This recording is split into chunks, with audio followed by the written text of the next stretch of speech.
Hello everyone and welcome back to another episode of Knowing Wheel. Yes, we're back this week, episode 122 of your favourite Formula 1 related show. And as always, I'm joined by, in yet another new house, it's Jamie183. How are we doing, my friend? I'm good.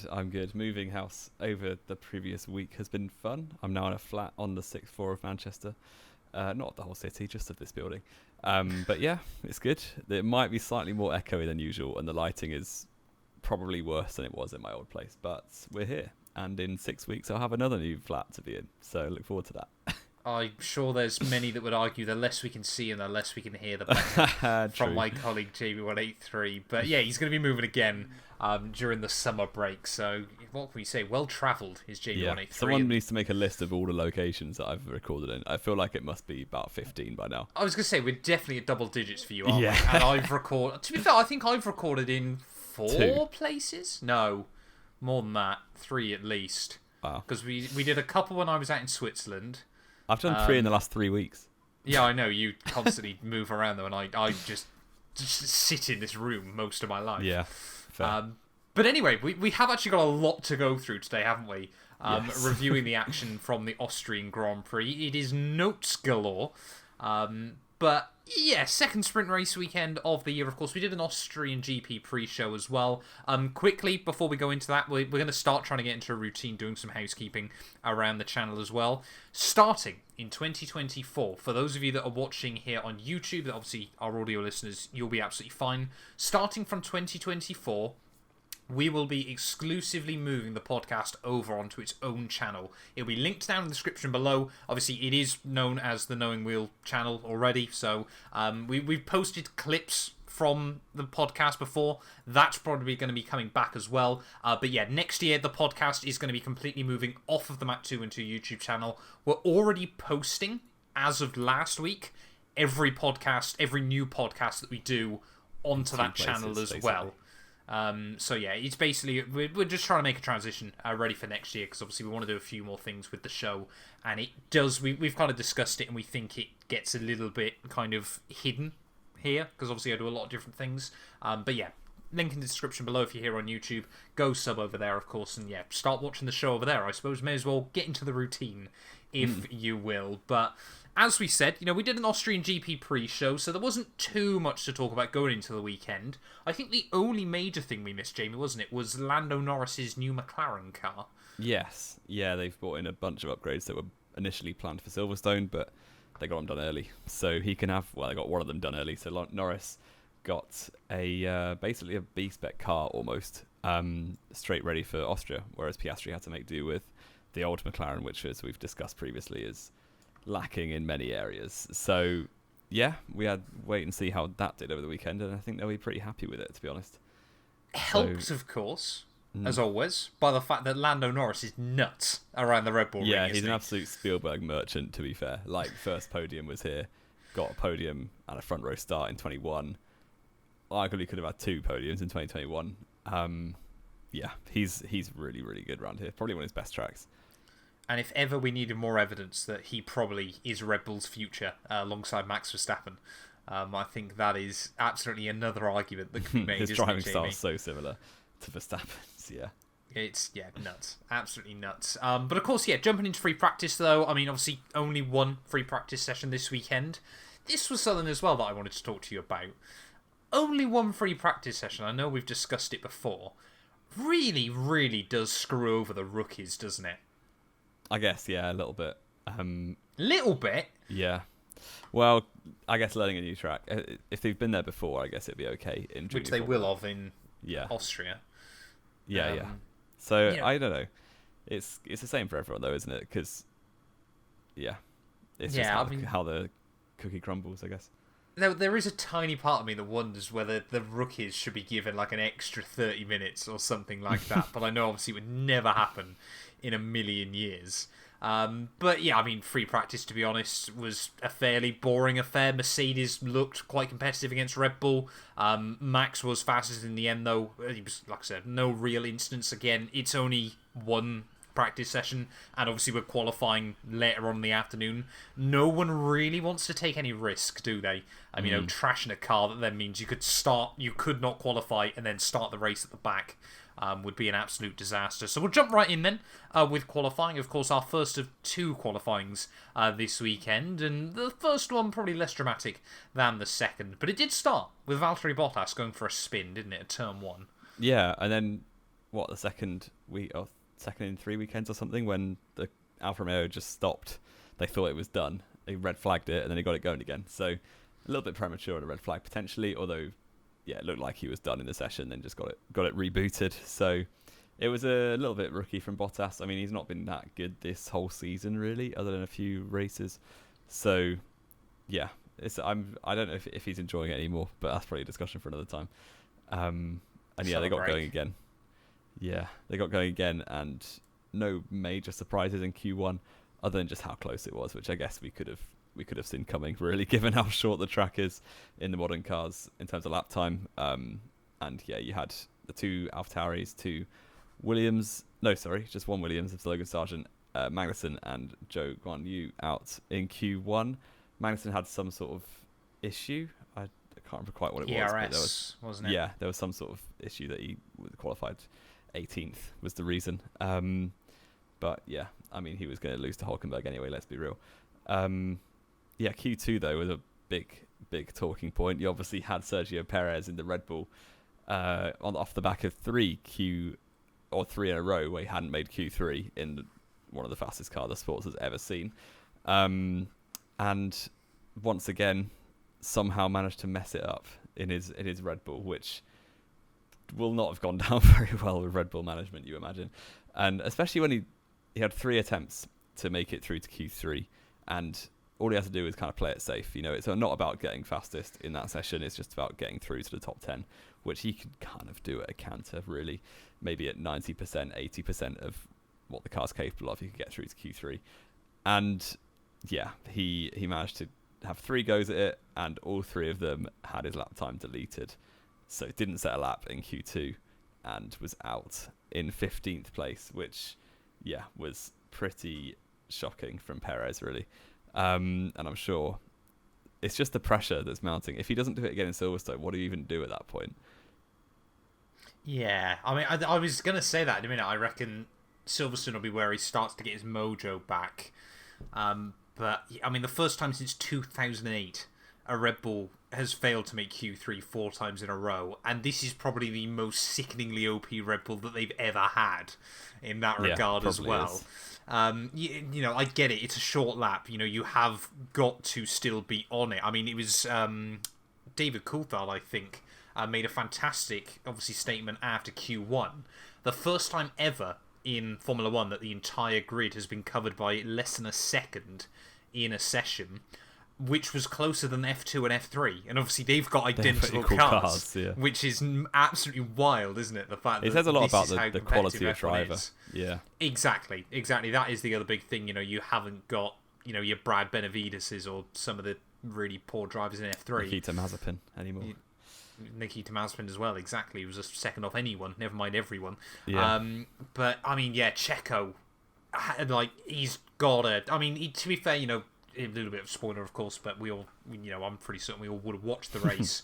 He did recover quite well, of course, come Sunday afternoon, but he shouldn't have to be recovering, and especially not 4 weekends in a row should he be having to recover, because, of course, Max Verstappen isn't a driver that has to recover 4 weekends in a row. Yeah. Or ever at all, it feels like at the moment. And Checo seems to be, obviously it's a short track, so the gaps are less dramatic, but he seems to be almost right there with Max in terms of quali pace this race. So had he got into Q3, you'd imagine, and he'd put his lap together in Q3, of course, but he'd easily be second, probably able to at least challenge Max Verstappen, because Verstappen wasn't glowing in Friday quali. He was not on it, and Leclerc almost got pole position for the second sprint in a row. But yeah, Perez really just his own worst enemy at this time. So yeah, unfortunate, but that's the way it goes, and I'm sure for his sake, I hope he pulls it together on Silverstone qualifying, really. Well, this is the thing, isn't it? And I know we've spoke so much about Nick de Vries.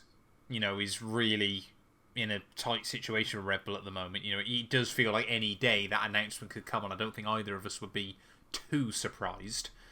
Is Perez going to be following him to Job Centre come the end of the year? It could be. Yeah. It's lucky for him that he's able to recover. I think if he was doing this in 2021 and he was finishing like 6th, 7th every week because it was harder to follow and harder to pass and the grid was closer, he wasn't in such an OP car, then yeah, it would have been hard. But the fact that he can generally at least get back towards the top 5, top 3, it's kind of bailing him out. Yeah, but I'm still not, if I was Red Bull management, you'd be looking at that going, well, I could get a Lando Norris in who can seem to do the job every week. I mean, I know, again, it's just us trying to hype up. And I'm not sure how I'd feel about Lando Norris going to Red Bull either.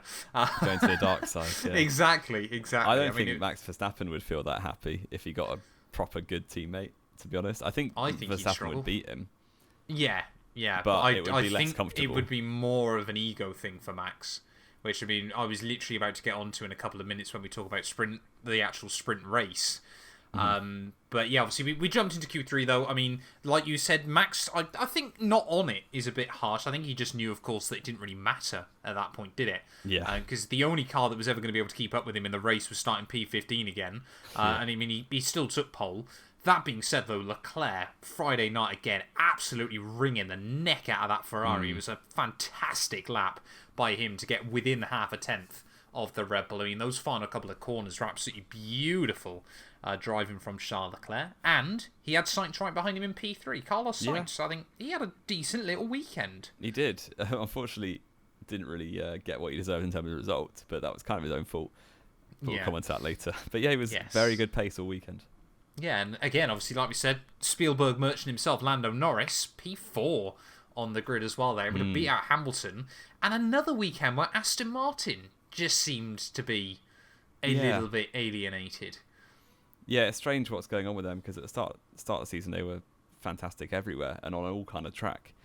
And then, well, I guess Baku was the main one, and then also Austria, of course. But you can't think about Austria isn't that different from somewhere like Canada, where Alonso did very well. So it is weird how they just have kind of hot and cold weekends. But yeah, they never really looked a threat in the race, although did both get good points, or all right points at least.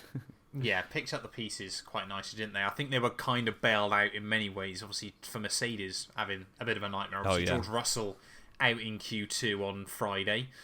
Just could not quite get the lap he needed hooked up. No, it was and then, hydraulics, of course, wasn't it? Yeah, no, that was Saturday. Oh, that was the Saturday, hydraulic failure, which we were literally just about to get into, of course, because sprint qualifying, to be honest, Saturday was probably more interesting than Friday and Sunday put together, wasn't it, for the most part? Yeah, unfortunately, I didn't get to catch either of the sessions on Saturday because I was at a wedding. Did you not? No, I was following it while hearing the speeches because I saw Hulkenberg was second place and I was getting excited.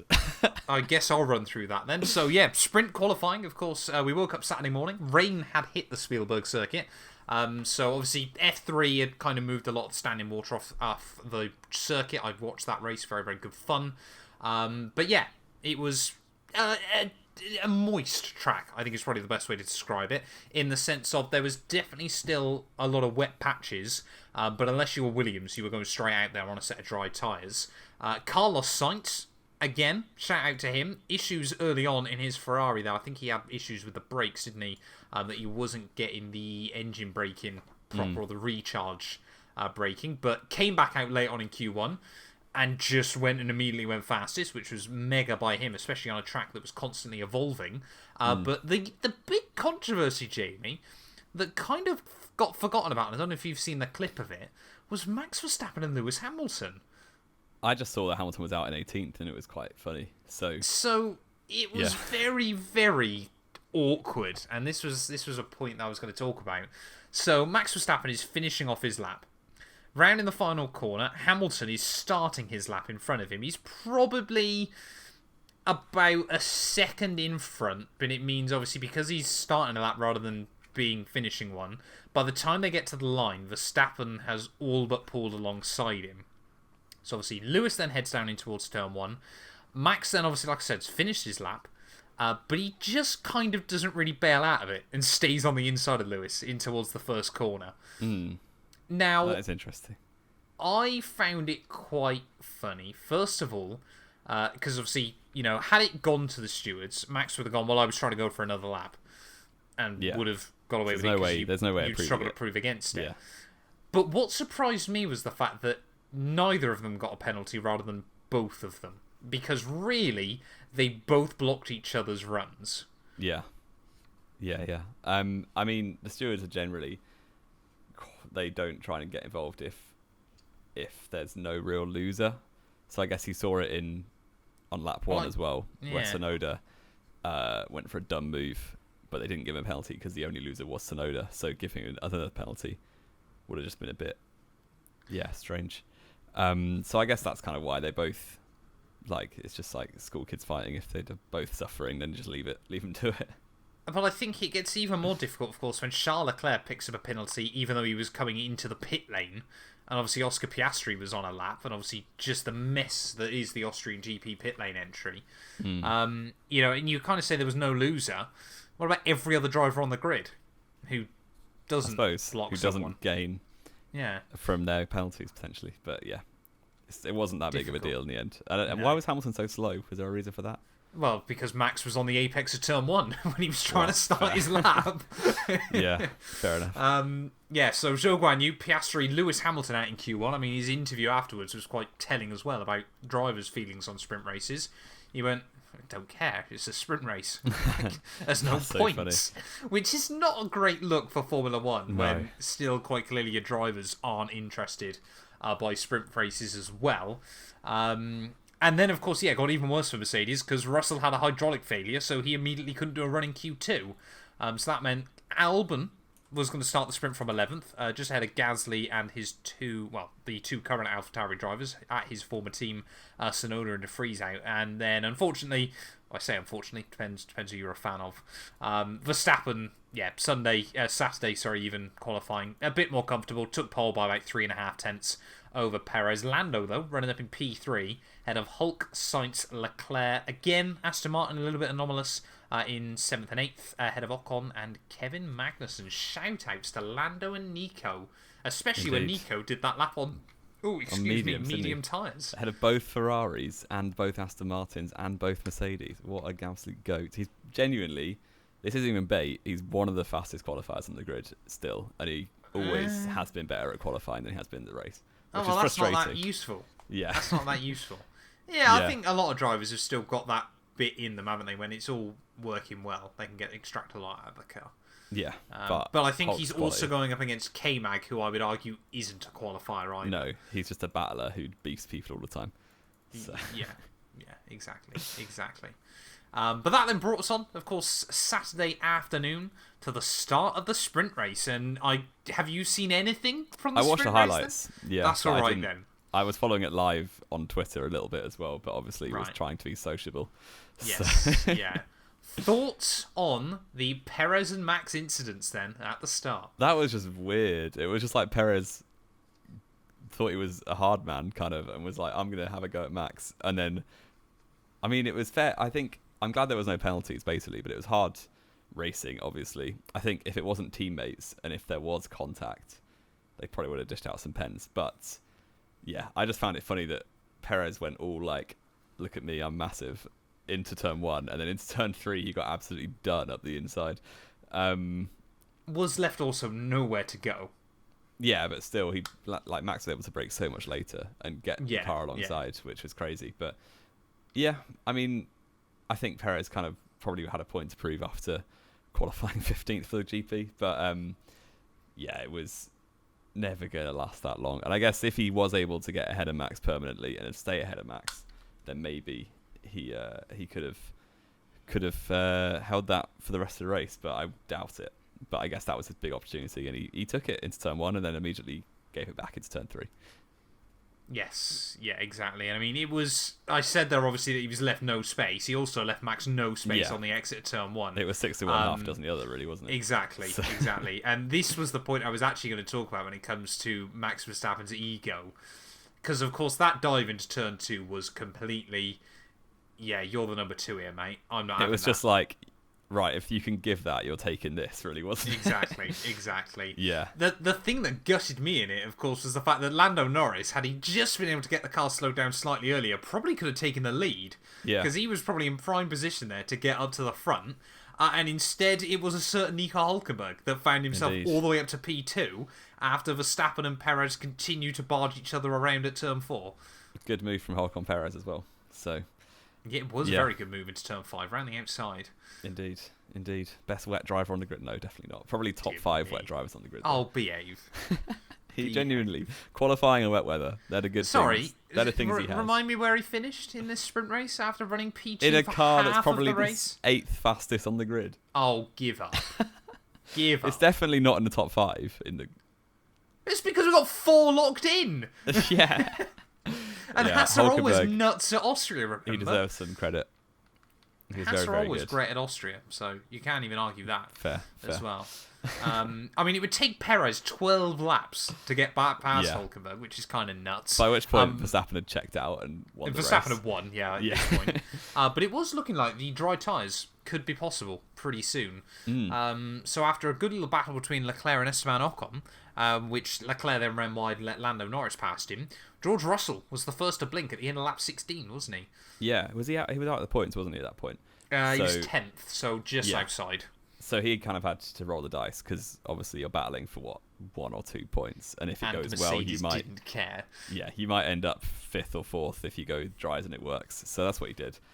And then the next lap, once Russell's tyres are warmed up, he was setting the timing sheets alight. So a few other drivers, obviously not very long left in the sprint race, but the drivers who were kind of struggling or had nothing to lose went into the pits for dry tyres. So Hülkenberg, Hamilton, and a few others lower down the order who had no points to lose tried it, and it worked okay. It kind of ended up back where you started almost, wasn't it? Because Hülkenberg pit from 5th, but realistically would have ended up behind both Aston Martins with his wearing intermediates.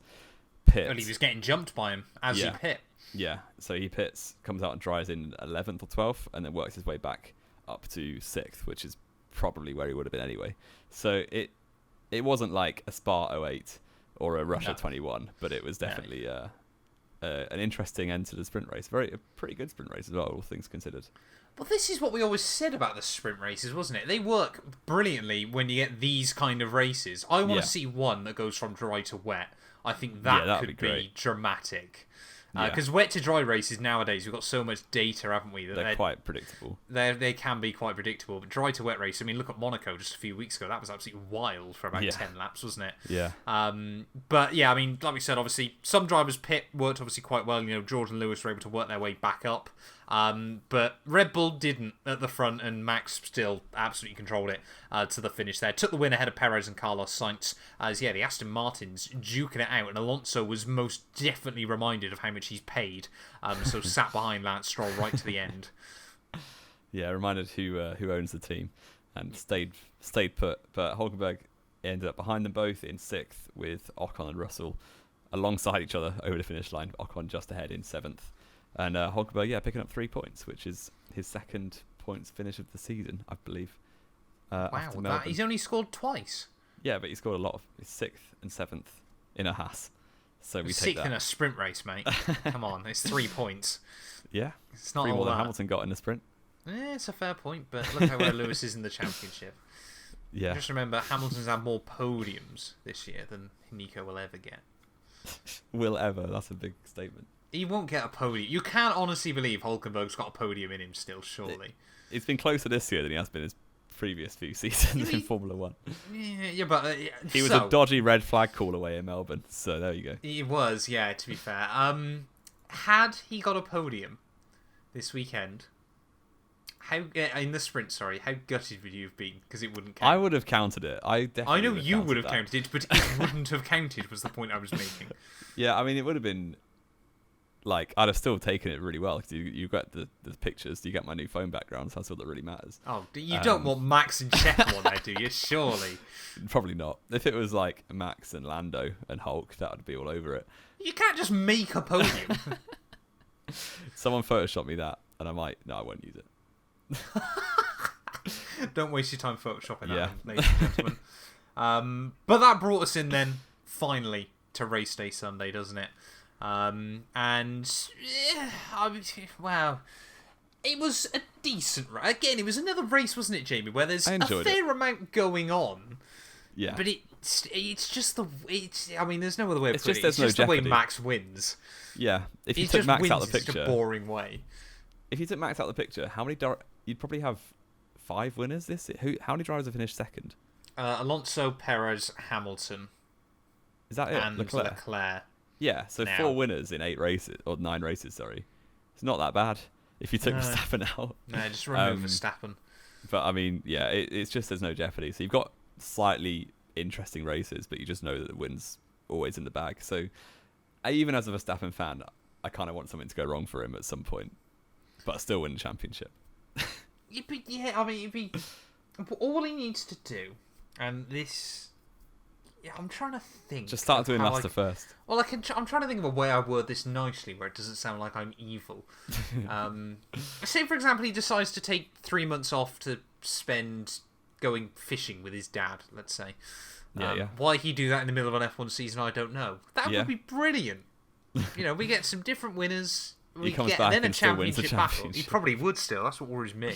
Yeah. Especially if it was 3 months from now, because he only missed like 6 races. Checo would still throw it away. Yeah, he'd still be qualifying 15th every week. Probably. Anyway, back to the Austrian Grand Prix, though, I suppose. We've gone on a bit of a tangent there. Early drama, wasn't it? For probably the man that's been hyped up more than any other so far this year, little Yuki Tsunoda. Messed it up twice in 4 corners to start the race. Yeah, it was a poor move down the inside of turn 1. Kind of went for a gap that was... It was optimistic, to say the least. I think the move... It was trying to make a move an Ocon, and then because he's literally so narrow into turn 1, he just understeered into the side of Bottas. Got some front wing damage, and then didn't really realise. And then into turn 4, just completely missed his braking point almost and went straight into the gravel. Poor from Tsunoda. I did see that and immediately think it was De Vries live. Yep. But it wasn't. And Tsunoda was the one making the mistake this time, but it wasn't great from him. And the race didn't really go anywhere from that point onwards, really, from him. It was top 5 stayed in order. I think Alonso jumped Stroll and Hulkenberg jumped Stroll as well from 7th. But unfortunately for Hulkenberg, as is the theme, really, for the first stint of most races this season, it's just Hulkenberg qualifying higher than he should and dropping back with no tyre wear. So the same was happening. All the tyre wear. Yeah, with no tyre durability. The same was happening here until I think lap 10 or 11-ish. He pit, which would have been super early, definitely nailed on 3-stop, which would have been a lot of fun for a fan of his. And it didn't actually matter in the end because the engine blew up. So great Sunday for Hulkenberg there. And that brought out the VSC quite early on. And as I've said before, VSCs or safety cars during a pit window kind of nullify a race a little bit. This one wasn't so bad because there was still some differences, but everyone pit apart from the Red Bulls. So you had, after the VSC ended, everyone on fresh tyres apart from Verstappen in the lead, and Perez was third. I think he was behind Leclerc. Yeah, he'd recovered very nicely early on, hadn't he? Yeah. He did a very, very good job early in the race. Mm-hmm. And that kind of settled into the rhythm of the race at that point. And there was a lot going on lower down the order and a little bit going on in the top 10, but nothing going on for P1. No, exactly. And I mean, even by the time, obviously, well, at least once Max did pit, of course, it meant that it was the first time he wasn't leading laps since Miami, which is nice that we had someone else at the top of the standings. Which was for at the beginning of May, 2 months ago.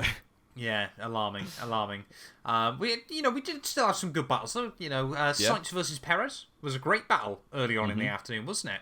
Sainz passing Perez, which I wasn't really expecting, after he had previously passed Hamilton and Norris because they both jumped him in the VSC window with the double stacking for Ferrari. And 2 Norris... slow stops, which was bizarre. Yeah, I guess Hamilton and Norris were like, I was surprised that Norris was keeping up with Hamilton at the start, but he did, and eventually he actually passed him. Well, it's because Hamilton had car issues. Did he? I haven't seen that. Yeah, brake issues. Wow, I actually hadn't seen that, but I mean, if that's true, then fair play. But he didn't have brake issues when he was extending track limits every corner. So well, that was why he was extending track limits. Going to get the car slowed down. Or turned or stopped, yeah. Yeah, exactly. So, yeah, lap 17 out of 71, Hamilton got a 5-second penalty, which was not great. And he was also doing his best to complain all the time. So, yeah, he was just had a really, really off day on Sunday, which Austria has been always a bit of a bogey track for Hamilton. He does not like Austria, does he? I was literally thinking this. It's not a good track for him. Yeah, because even, both his Mercedes teammates during the dominant era had more wins than he did in the head-to-head over their time together. So that's just unusual, really. And yeah, which is bizarre, because on the other hand, he had one of his best ever qualifying performances also in Austria. In the wet, in 2020, wasn't it? Very, strange. very weird venue for Lewis Hamilton. I mean, again, it was one of those races where there was obviously lots going on, but it's just not where people want a lot going on. I mean, apparently, according to Jamie on the notes, most of it was involving Kevin Magnussen as well there. Magnussen likes to get involved in scraps. He definitely is the kind of guy that just goes to pubs to have a fight. Yeah, completely. And he hadn't pit under the VSC as well, so he was raised up like 8 places to where he was before, and then spent the next 20 laps just falling back slowly, but making a fight of it every time.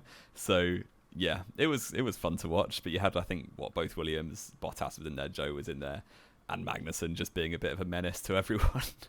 Yeah, until he got yeeted by Nick de Vries, wasn't it? Again, second weekend in a row. Even Kevin Magnussen had come to blows. I don't know what de Vries is trying to prove against him, but clearly not happy. Yeah, a little shove into the gravel and a 5-second pen to follow. Actually not for track limits, which became a bit of a rarity, that any 5-second penalty wasn't related to track limit infringements. But yeah, de Vries, another mistake in a weekend, and we'll see what happens. Maybe by the time this goes out, Liam Lawson will be in, but we shall wait and see. Yeah, not convinced it'll happen. Well, apparently de Vries has been told now, hasn't he, that it's his decision, which is not great. When the team it's de Vries' decision? Apparently. Why would he leave? Perhaps he'll get paid off. I don't know. Fair, maybe. Very, very weird kind of scenario going on with Red Bull. But then, of course, later on in the afternoon, though, Ferrari, they obviously went on to a 2-stop strategy. Max Verstappen had obviously pit later than them and was still going quicker, despite being on much older tyres, which was kind of really depressing. Disappointing, Late on in the day, because there was that small hope that maybe Leclerc could try and close up to him again before the checkered flag, but that was apparently never going to happen there. So Verstappen obviously just controlling it at the front. But it did also mean, though, later on in the day, once again we had another quality battle between Sainz and Perez for P3, wasn't it? Yes, absolutely brilliant. It was it felt way longer than 3 laps, but according to the highlights, it was only 3 laps. But yeah, every time they were going at it, Sainz was playing his hand perfectly. I thought it was like really, really clever racecraft from Sainz to, either just park it on the apex of turn 3 and make Perez not get the switchback, or he was backing off enough through turn 1 that Perez would be ahead of him into the DRS detection point, and then Sainz could DRS him back down to turn 4. And this was happening lap on lap, and it was great. It was quality. And especially the lap they ran side by side through the whole first sector and turn 4 and 5 as well. Great stuff. And Sainz, actually, best weekend I can remember in terms of his pace and fight, like since this probably year. Silverstone last year. Yeah, definitely this year. Yeah, really, really good. Unfortunately for him, it kind of unravelled towards the end. But up until then, he was obviously fighting for a podium, also fighting for his team, because Leclerc was, 8 or 9 seconds up the road, and if he'd let Perez through easily, Perez probably had the chance to catch him late in the day and make it a 1-2. So Sainz as well being very clever in terms of holding Norris in the DRS before that whole battle to try and hold Perez in a DRS train rather than right his tail. Sadly for him, it didn't really work because Norris made a mistake into turn 3 and Perez went straight past as soon as he got the back of the train. But yeah, and really. DRS trains don't work against the Red Bull car either because it's so fast down the straights. Yeah. It's the only car that isn't susceptible to them. Yeah, but it was great stuff from Sainz. Probably one of the drivers of the day, although result-wise it didn't really come to very much. No, unfortunately, as we were going to get onto in just a moment. But I mean, the last bit of Max Verstappen there's no other word to describe it, Jamie, is it? It's just shithousery. He pits with 2 laps to go from the lead to just bag fastest lap bonus point. You know, he would have only had about a 4-second lead ahead of Charles Leclerc, but clearly confident enough in his team. Never have I wanted to see Red Bull fail a pit stop more than right in that moment, because it would have been hilarious. But yeah, pits. The thing is, even if he lost, like, if he, say he had a 10-second pit stop, he comes out 6 seconds behind Leclerc with 2 laps. On fresh he wouldn't have softs, got 3 seconds a lap, not in 2 laps. I suppose not in Austria, but No. even if it was a 5-second pit stop, he still comes out behind and passes him so easily. But yeah. But you probably wouldn't have, he might then have struggled for fast lap bonus point. Yeah, and true. you never know what Leclerc could have done. Yeah, taking him out, give Sainz the win, even though he finished sixth. Yeah, somehow. Sergio Perez wins from 15th on the grid. As you've seen, Alonso style.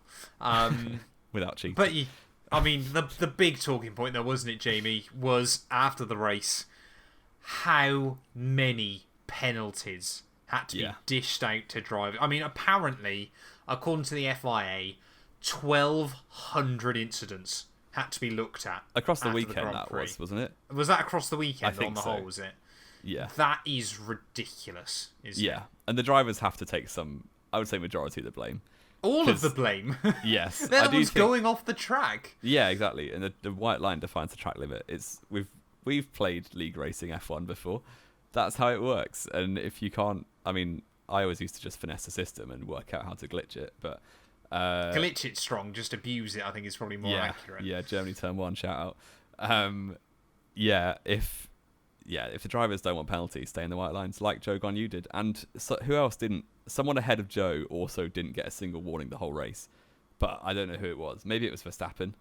No, I think Verstappen. I want to say it was Russell. Could have been. But I know Joe...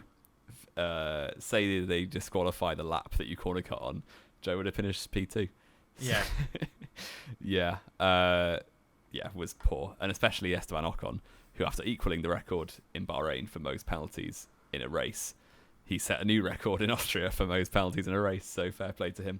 I do think the way they dished them out for repeat offenders was a bit dumb, because it was 4 cuts and you get 5 seconds, another 4 cuts and you get 10 seconds, another 4 you get 5 seconds again.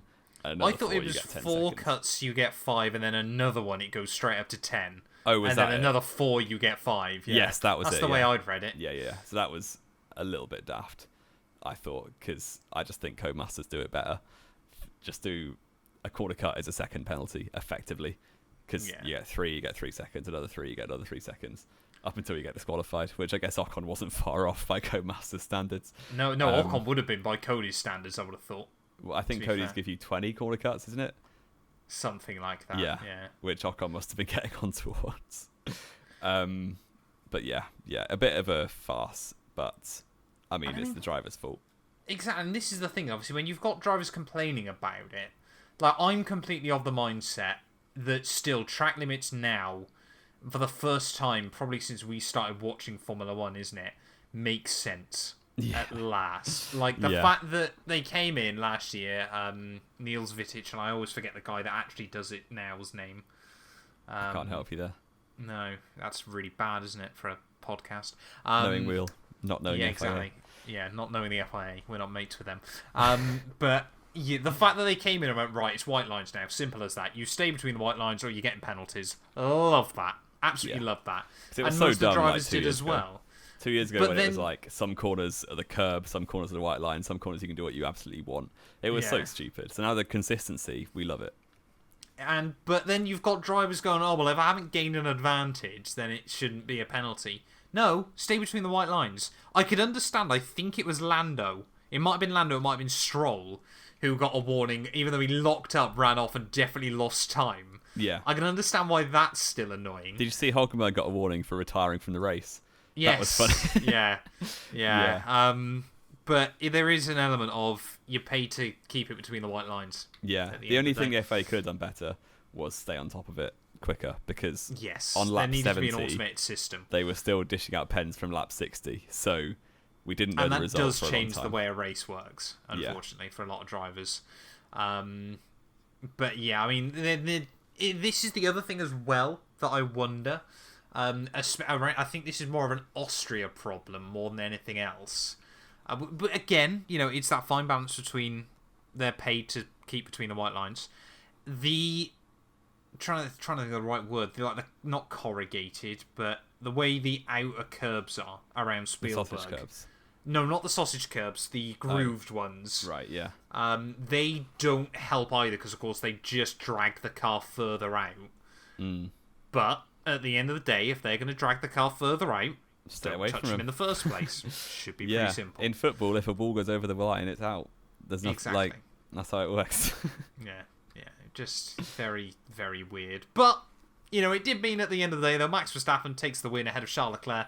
Sergio Perez, good recovery to P3 ahead of Lando Norris. Alonso ahead of Sainz after his penalties. So Sainz, after having a mega race, came 6th somehow. Yeah. Russell and Hamilton recovered back, obviously, into decent points. Stroll got and 2 penalties. Hamilton did get 2 penalties. And yeah, Albon and Zhou Guanyu, 2 drivers that I think deserve points. There in P10. And Logan Sargent, bizarrely enough, P11 looks like a fantastic race. That's not P11. So Is that Albon not was P11? 12th, Albon 11th, Joe 12th. Oh, sorry, I've none of them got miscounted. points. No. Sergeant P13, which you think is quite good until you realise that everyone else behind him completely ruined their own afternoons. Yeah. So he was kind of still last, sort of. Last of the people who didn't get mega penalties. Yeah. With Ocon, dropping, I think, from 11th down to 14th with 14th, 30 half a lap seconds of behind. penalty. Around a 1 minute track is Yeah. so dumb. Although, would that have been okay if, for example, obviously, because then what do you happen when if you get 30 seconds of penalties but the car behind you is a lap behind you? Well, that's that's Albon happened in was the past, just ahead of Verstappen, wasn't he? Yeah, that's happened. I used to get that in league racing when you'd be, I wasn't lapped that often, but I think on one occasion the guy behind me had just been lapped and I was ahead of him with a load of penalties, just determined to stay ahead of the leader. Because I was lapping you? It's just tough luck because the guy behind finishes and you are still on the lead lap. So they can't go ahead of you because there's no way of measuring it, which is... No. Yeah. I mean, if this is a constant issue, it might need something to be... yeah, it's probably never going to happen apart from at Spielberg. Yeah, exactly. Exactly. But Jamie183 then. Hello, that is me. That is you. Do you want to do your quiz, or do you want to go through driver of the day, that kind of thing? Well, let's do the quiz first. We're going to do the quiz first. So, famously, of course, Max Verstappen now has jumped Ayrton Senna for race victories in Formula 1. 42 now against Ayrton Senna's 41. Of course, half of those being taken in since the start of last season, isn't it? Which is kind of nuts. But we're not asking you about Max Verstappen right now. Oh no. You're the Senna fan here. I am the Senna fan here, exactly. So what I'm going to ask you, good sir, if I can work out how the alphabet works, you've got 1 minute, and you're going to tell me of those 41 victories. You don't have to tell... It's going to be racetracks, isn't it? You are going to name me every racetrack that Ayrton Senna won. Your time starts now. All right, Monaco. Yep. Like Kyalami. Nope. Silverstone. Yep. Hungary. Only once. Hungaroring. Yep. Won that there quite a few times. Nürburgring. Hockenheim. He did win in the Hockenheim ring. Nürburg was off the calendar. Can I just name countries? I've got the tracks. Brands Hatch. Ideally, I want tracks. Never raced at Brands Hatch. Oh dear. France, like Magny-Cours. Nope, never won there. Spain, Barcelona. What's the old track? He did win at Barcelona. Madrid? No. America. That's got to take like 6 off, right? No, I'm asking for specific tracks in America. Caesar's Palace. Vegas. Nope. Never raced either of them, I don't think. This is so bad. Dallas. You got 10 seconds. No. So many European. Monza. Yep. Austria. Nope. And your time is up. Melbourne. Adelaide. Oh dear. That was so there were 17 answers there. Oh, hello. There were 17 answers there, Jamie. 1, 2, 3, That's really 4, cruel. 5, 6, 7. You know I'm not good at anything pre-2010. No, pre-2006. Yeah, exactly. Hence why I ask you. So there were 17 answers. You got 6. So nice. just over a There 33% conversion rate. You forgot some that you kick yourself for. Yep. Spa, Oh yeah, nice. Yeah. for example, won there. I think, just forgot 4 about times. Europe. I tried to name obscure tracks and just forgot about all the basic ones. Pretty much. Canada won there. Yeah. Yeah. Brazil won there. Oh, Japan Brazil! Come on. That's so won obvious. at Japan. Australia, obviously that Suzuka. was Oh, yeah. Adelaide. Yeah. Estoril. Estoril was the Donington. one I was trying to name, but forgot. Yeah, and Mexico. And then the US tracks that you couldn't quite get. You also Detroit. got San Marino. Detroit, yep, and Phoenix were the two Phoenix, you were missing okay. there. Yeah. So disappointing from you there, Jamie183. Yeah.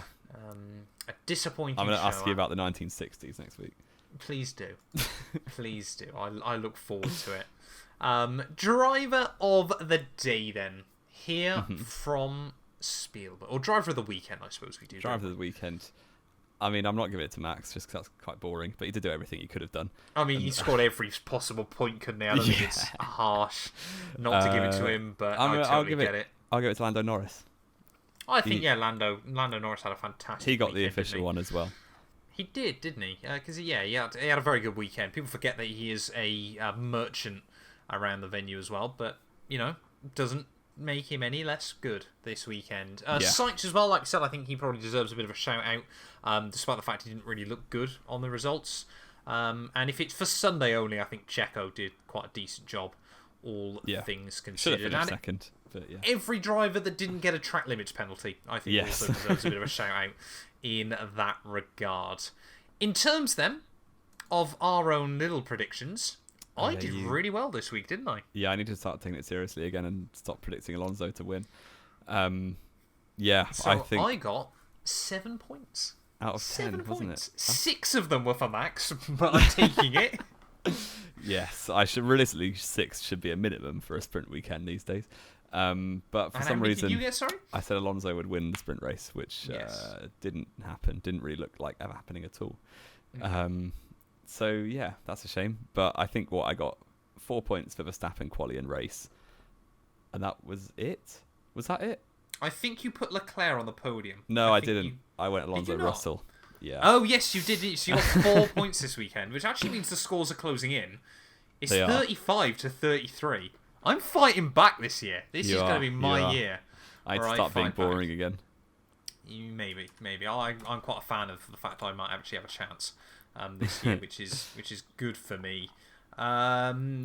Race racing. We got race rating. Yes, of course. I knew we were forgetting one last thing. Yeah. I mean, I quite enjoyed it. Yeah, it was another. It's so weird, isn't it? This year, it was another race that was. There was a lot going on. To be fair. Yeah. The thing is, we had these races like for 4 years in a row, basically, where you just expected Hamilton to win, or at least one of the Mercedes to win. And we lived for the Germany 2019s and the what other races were good? I guess like Germany 2018. Germany 2018, stuff like that, where the win was in doubt because of wet weather or because of mistakes and stuff. So, and I don't like that's kind of why races like Canada 11 are just the best race of that decade completely, because compared to the second half of the decade, they were quality, and we're kind of in the middle of the dominant period at this point. So it's a shame because you can't give out 9s and 10s lightly, because there just won't be that many in a season. No. Well, really, when you think about it, there should only be, on average, 2 10 out of 10 races a year. Yeah. I mean, this race was good. I'd give it a 6.5. I think that's fair, isn't it? It was better than Baku. That's what I say every week. We do need to keep tabs, don't we, properly about the scores we're giving each Grand Prix this year. But I'm going to give it a 7. It felt like top half race of this season, probably. Yeah. But that's not saying a lot, really. I think, there were some good battles up and down the field once again, which is good. And I think it's always the difficult thing as well, isn't it? Because let's be fair, take Adrian Newey out of the scenario. Regulations this year have worked fantastically. Oh yeah, definitely. Like, we'd have such a great battle between Adrian Newey plus Checo, Max Verstappen. Because even without Verstappen, Perez probably wouldn't be leading the champion. No, he would be, wouldn't he? Yeah, he would be. But not by a lot. No, we'd still have a bit of a fight on our hands, which would be nice. Yeah. Just they're kind of in the way, aren't they? They're just kind we're of witnessing dampening greatness. our spirits. So. I mean, this is the thing. I mean, it did make me laugh because I saw a tweet yesterday from someone going, "Remember us, Max fans. We've got to enjoy these days because soon we'll be like Lewis." And I'm thinking, you bastard. I struggle to enjoy, even though I like to see him be successful, but when it's taking entertainment away from the sport, it is a struggle.